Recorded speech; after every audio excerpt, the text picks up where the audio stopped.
Thank you, Rudy, for having us on the air.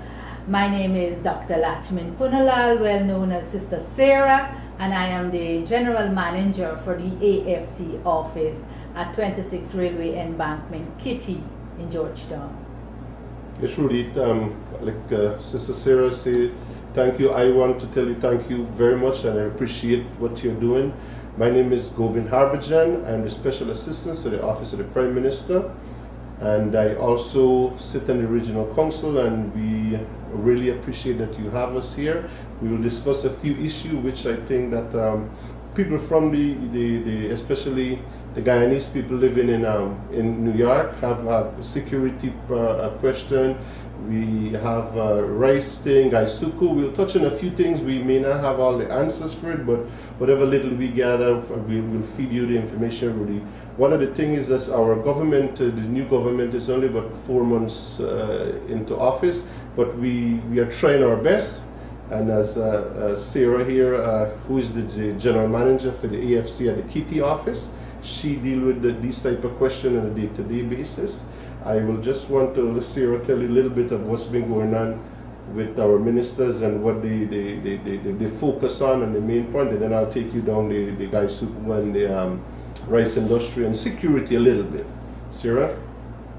Our minister indeed are very hard working at this present moment and time because they are new in the government, and to function in this government capacity that they have to focus, because what we had previously is not the government that was servicing the people, the things that was necessary and needed.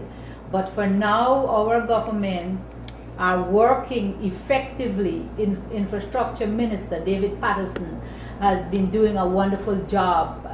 We have been seeing it all over the place, the roads, the electricity, other things are happening because he is the one under this focus. There is a task force as well that is headed by Dr. Sunat Punalal for Restore Guyana, and they have been working effectively to restore Guyana and putting it back into the beautification that Guyana has to become, and the garden city of Georgetown need to be restored by 2016 independence, and they are working steadfast to restore it in such a capacity. And I want to touch on what Sarah said, that Dr. Punal also is one of the directors for the DNI, and he also worked with the Minister of Public Works very closely. A week ago he visited me in Berbice, and he asked me what is it is that we needed most, and street light is one of the things I emphasize on him, and his whole objective is that we're going to clear the road, and he's looking at some contractors to plant some trees, and we're going down that path. One of the things that as Sarah said, but our ministers has been working very hardly for the past 4 months. I want to touch on one of the minister, especially our Honorable Minister of Security, Mr. Cameron Ramjatan. Since he had took office, well, you know, crime have its ups and downs, but many of these crimes are not as big as the message may get to the viewers overseas there, Rudy, because they are petty crime, but the politician build on these crimes, and it's going that we have number of crimes. If you look at the amount of visitors we have from North America coming into Guyana, what is the percentage of these people are being robbed or not? It's not even a small percent. There's nothing to talk about. But if you look through with good, it's 10 regions the Honorable Minister has to cover, and he have the good intelligence. In Berbice lately, I think about 3 weeks ago, they did a sweep, and they picked up about 20 to 25 persons, and they all have been arrested in different areas. But a few crimes that really had ring a bell, in especially in New York, that I got called from is the murder at 45 Village, and the one at Krabu Creek, and the one at 48. One of the things is that the opposition tried to gain political mileage on some of these crimes, like for the instance for one at 45 Village, where the girl had get shot, and then her brother lived about 8 or 10 houses away, and then she was running to reach there. One has to look at it that it did not sound like a robbery, but the next day these politicians from the opposition went there, hugging up the husband and give him sympathy, and then happened to be gunpowder was in him and he was the suspect. The Crabble Creek robbery, which also was the politician, again, the opposition went there, and I'm talking PPP here, that they say that there was a robbery and crime is increased, and then the husband had paid someone to beat the wife because the wife had wanted to leave him. Again, these are crime that was orchestrated, I should say.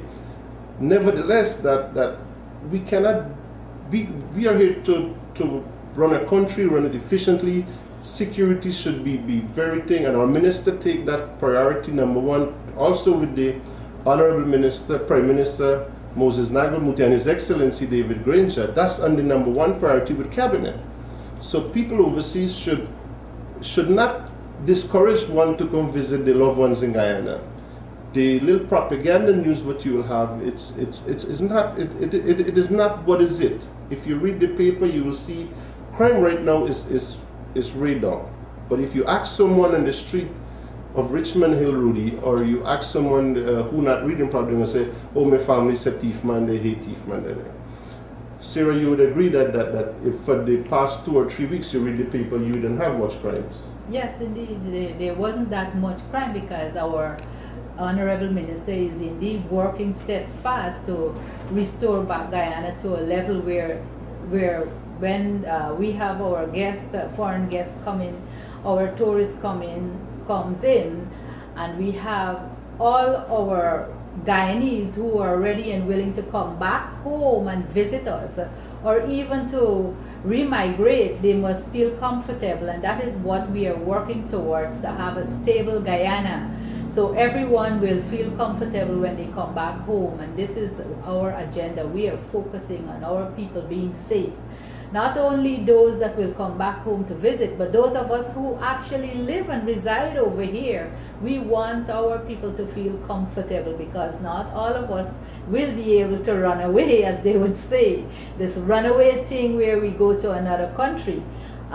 There is this sense that oil is being found in Guyana, and while oil is being found in Guyana, there is a perspective that we will become very wealthy and we can use that finance. And those who ran away or who went abroad looking for more finances can actually look back home now with a taste to say that, you know what, it is a good thing to come back home, because I believe that we will be earning a better salary, a better raise of pay, and a better way of life if we come back home, because many are frustrated, especially when it comes winter time.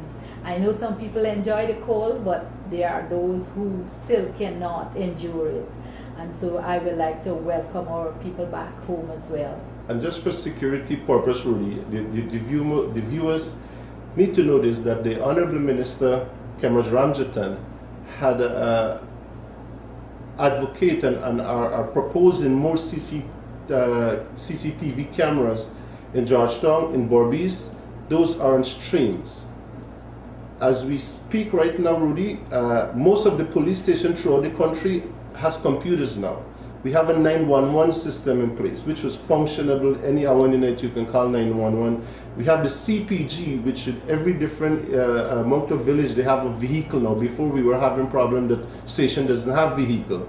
The minister gets CPG and liaison officer who report to him on a daily basis. So these are stuff we have in place for security, but at the same time we don't want to market Guyana as bad. So Rudy, your viewers need to know that the minister is working very hard to put that. And the other subject I want to touch on, Rudy, that which I'm having a lot of calls also from relatives and friends about, the rice industry, they are made to understand, is in crisis. I don't think the rice industry is in any crisis. I think it's the price as the crisis.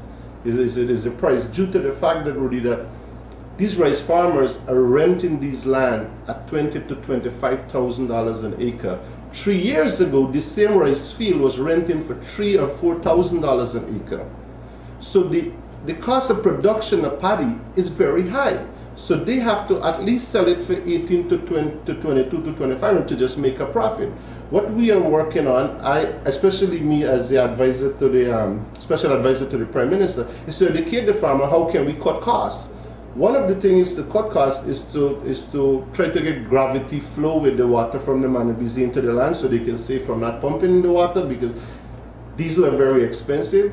The government is advocating if they can cut costs, the Honorable Prime Minister with the Agriculture Minister is going to work on lower the fertilizer and maybe some consumption and some parts and some fuel, diesel especially. So these things about that rice is in crisis, no. Is the farmer bring this problem upon themselves because they are racing for who's going to pay more rent, and when they look at the expense when the crop comes, they realize that they can't get the $6,000 and the $5,000 a bag. One of the things they're saying that we say that we're going to give $6,000 or $7,000 a bag. That's hogwash. We never said that. That's what the other side is telling this side. No, we never said that. We are working very hard to cut costs. Like I said, Rudy, the farmers bring that upon themselves. When they was renting these lands, that's 2010 to 2011, 2013, they were paying $4,000 an acre. Today, as we speak, in Blackbush and Essequibo and Upper Quarantine, it's $20,000 to $25,000 an acre. So how can it be profitable? They need to help us to show them a way, and we're going to have system in place so they can cut costs. The RPA is not really representing the farmer, really. They're representing themselves.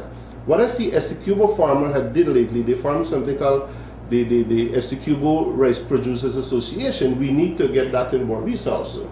So that kind of way, farmers should not be non-political, used as a political thing with the rice industry. They should be farmers. You agree, Sarah, that they're using this as a thing, and we, in another 2-3 crop from now, rice will be profitable if they cut the costs of production.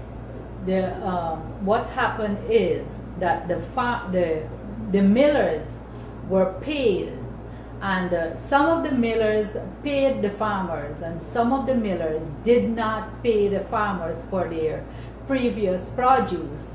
And so there is a chaos out there that while some received and some didn't receive, they're using those who did not receive their pay and having them out there to go and picket against the government. But all these things happened with the previous government.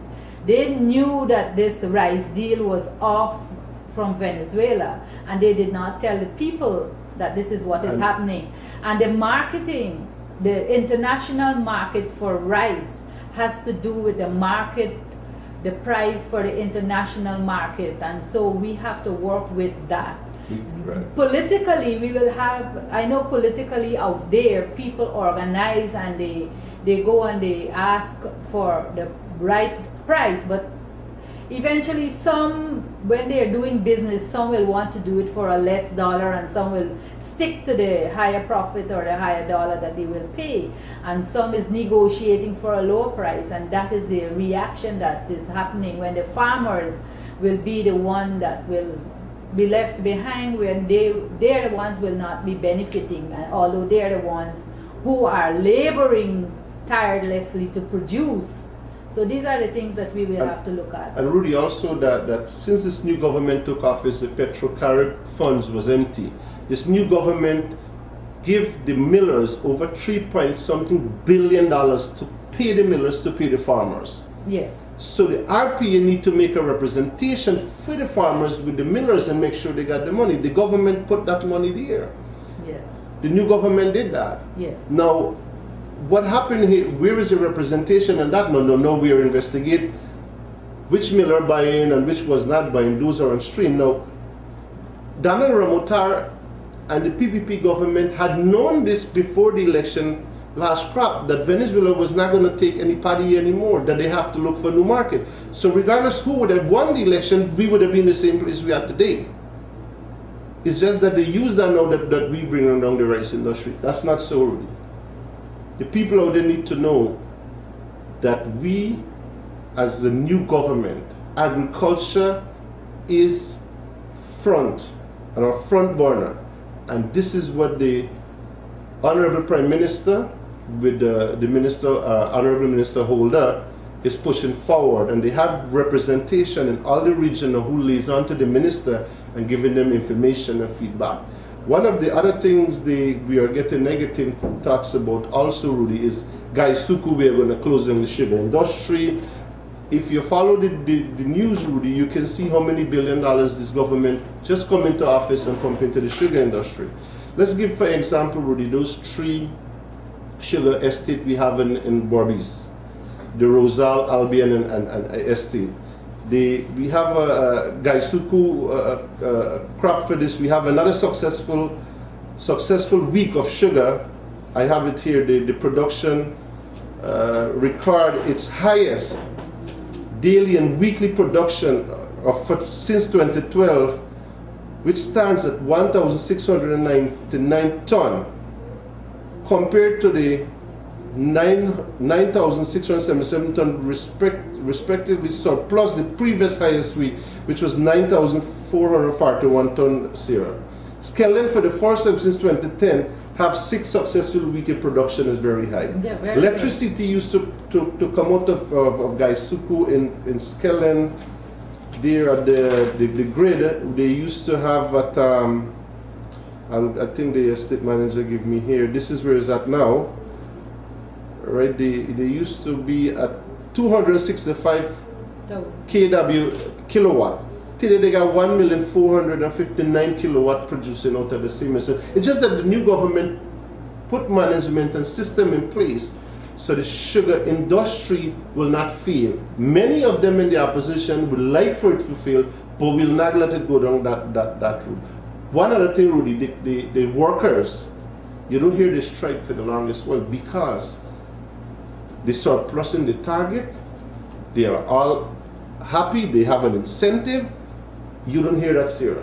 When the last you hear guys who have a strike or workers strike, or are they down tools? No. No, they have 2 days. 2 days. Yes. And Incentive. Incentive. These managers at all 3 sugar industry is working very closely with the new government. And the other day at Albion Sport Complex at the Berbice Expo, the Honorable Minister Moses Nagamu to commend these managers throughout the country, Gaisuku, for the good work they're doing. I haven't heard the sugar workers laugh so loud because they called me on the phone and they were so happy. Every time it has always been a complaint, but they called to say how happy they are. They have 2 days of incentives that they can be proud of with this new government. And look at the teachers, the pensioner, for the first time, an increase from 13,000 to 17,000, right? The teachers are happy. The police have an increase of 1%. The teacher, the public servant have an increase by everybody's happy now. The public service has an increase. But the negative things that was been peddling is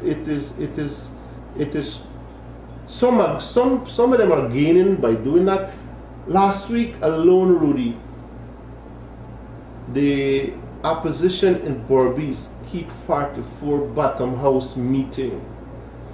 This bottom house meeting is to cause mischief and to mislead the people. And what are the number 1 subject that they're touching on at this bottom house meeting? This is the feedback I get from my colleagues. Is rice, sugar, that we got close down the sugar industry, rice the thing, while Plamac rice is new government. This is what they're doing. They're hogwashing the people up in Berbice. 44 meetings in 1 week. Zero. Look at the bridge. Yeah, some should be go jail for that. I mean, it's like the government owns 78% or 76%, and the 4 or 5 of them own, or 4 of them own the 22%, and they got ownership of the bridge. And this government is trying to bring the toll down so Berbicean can benefit. So if the opposition say that they love the Berbicean at heart, why not drop assistance and bring down the toll so everybody can be happy? Exactly. They force us to take go water taxi. What? Yes. Right?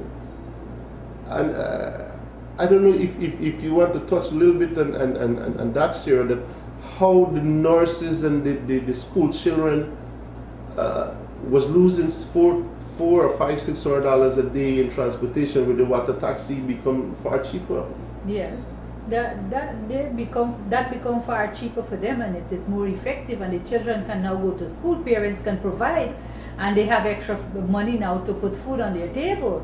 Before time, some children don't go to school because parents can't afford to just they can't afford transportation as well as food on the table, so they have to make a choice whether to put food on the table or to send their children to school. Now they can do both. Now they can do both.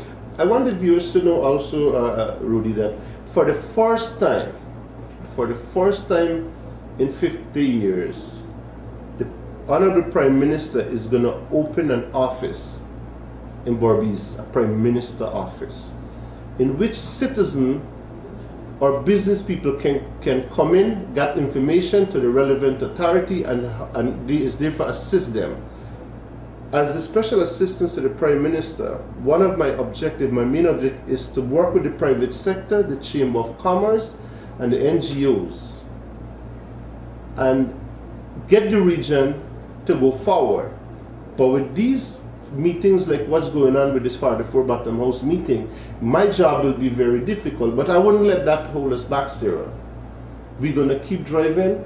Once the private sector and the chamber is on board, and we show them, and the Honorable Business Minister, who is also working with Dominic Gaskin, is going to work on an industrial site, I think somewhere in Hampshire, right? Which Region 2.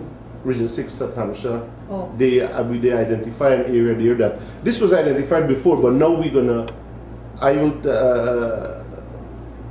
ask the chamber to put something, and we'll give it to the Honorable Minister. The Honorable Minister make a commitment, or I should say commitment, but he did mention it at the Berbice Expo, that's one of his thing to get that industrial site going. So these people who has the local manufacturers and the products should be able to have some sort of concession in these lands, and they can go forward with things like that. So this is the advantage, and I think also the minister is setting up a few offices in other regions. For the first time, Region 5, yeah, Region 3, and Linden, we already have the first one was set up in Linden. Yeah. So the Prime Minister have office, and these people report direct to him, include myself. Esquivel Region 2 as well. Right. Right. But Sarah, I don't know if you want to touch on the electricity aspect of things. I mean, I check and get a report on GPL that we have minimum blackout because of different transformer. Patterson have his technical team. I mean, he has his technical team indeed working in the different areas and making sure that we have an even flow of electricity right now. We haven't had so many blackouts. I wouldn't say that there is no blackout, but we haven't had so many blackouts, and we are working to. He is even work. Our Honorable Minister is even working to not to lose those electricity that are out there. That is, what do you call it? A waste. They go. That's a good thing you touched. We're gonna use this electricity, what we have in excess, to the sawmillers, instead of use the machine, the diesel machine, they can use current. Yeah. I would advocate that to the chambers to go through the relevant thing and see if they can have some concession, and that I don't know the nitty-gritty, but we will work towards that. I also sit on one director of the Kaisuku Electricity Board, and we have lots of electricity that we can use to, even like the Manabizi pump, we are using diesel there right now, and it's far to truck this diesel in, and then you have 2 engines there. I will make a recommendation to the DNIs that we can use this electricity to manage those pumps. So you pump water with a touch of a button. So this electricity that is being garnished by the power Skellen estate right, can actually be used here, so that you can have electricity now to use those pumps. Use those pumps, and the DNI will save hundreds of millions, because it's diesel fuel. Watchman has to go down there. You can just switch and you get water. Remember, the water will come at a good flow. So these rice farmers will not gonna go through a pump and wanted to pump because it costs them more with diesel. You'll have gravity flow because the DNI with the Water Users Association is going to get this canal open up and clear and maintain. And so if we bring water into the rice field at gravity flow, costs will cut. So the farmers will say, right now they say 2,200 to 2,400 they're losing, but when they cut costs and we assist them in cutting costs by bringing the water into the land, they will be profitable at whatever price they're getting. Sarah. Yes. So the ministers for a 4-month-old government, all these are in places. We're not magicians. We never gonna get it done overnight. We are getting there because we have a plan, we have a structure. Rudy, one of the things this new government is doing with North America, especially people from the US, Canada, and UK, and wherever they are, we are encouraging them to come back. It is not this long tape of they have to go through to get the business registration, custom, everything. The business minister is going to have a one-stop shop, which we will give the timeline and when you should get your business registration. If we fail in that 2 or 3 days, we will call you and we have a help desk will assist you in that. One of the things, Rudy, before I close and give it to Sarah, is that I want to appeal to the people who live, especially who in North America, who have this land in Guyana, especially 2nd, 3rd, and 4th lot. There's so many bushes there, and because of security purpose, if you can tell your family or your friends in Guyana, you can send a few dollars to them to clear out these bushes, so it's be safer for the people who are living here because of you know these little boys know who they're wrong and smoke and thing a little bit, which we're gonna fix that problem. So we are appealing with the people who have this land in the US, front lot, 2nd, 3rd lot, if they can just clear the bush out, because maybe one day when you come and you stop by, you spend the night with your neighbor, you don't want to see a set of bush this side. So we're appealing with you to, if you can assist us by clearing that, because we don't want to go through the NDC to clear it for you, we just want if you can assist us in that. And with this I want to say thank you, Rudy, for having us. I mean, you always been kind to us, and you have your interests here, and you want to see Guyana blossom and the love for your country. And I can assure you, Rudy, we are working towards that goal. Sarah? Thank you very much, Rudy. And I want to also thank the viewers out there who are listening to this presently. And I want you to take note and listen carefully for what we have to offer here in Guyana as a new government. Restore Guyana is going to come back right to show what a beautiful country we have, what a wonderful climate we have over here, and how you can spend your money rather than going on cruise ship. I'm inviting you to come back home and spend your holidays in Guyana. When you come and you see Restore Guyana, and you yourself will want to come and remigrate back home. Sweet home is always home. And so I encourage you to come on the new air.